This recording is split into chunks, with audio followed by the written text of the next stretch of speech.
Remember that we break apart numbers that have zeros at the end. So in the case of this first one, 62 times 40, which one can we break apart? The one with the 0 at the end, which is 40. And we break it apart into the power of 10 times the number that equals 40 when you multiply them. So that would be 4 times 10. Now what do we want to do? What we want to do is to save the power of 10 till last. And so that's why we're always going to put the power of 10 at the end here.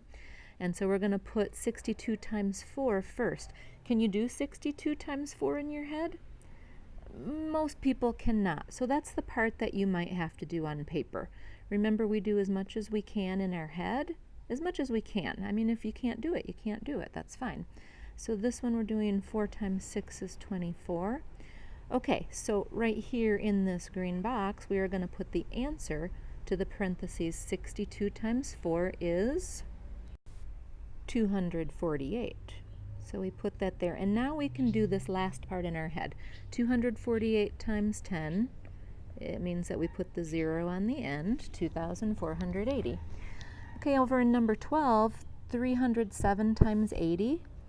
Notice there's a 0 in the middle here. That does not count for the break apart method. The zeros need to be at the end in order to break this apart. So how can we break 80? If you're thinking 8 times 10, that is correct. So we want to do this part first, the part we cannot do in our head.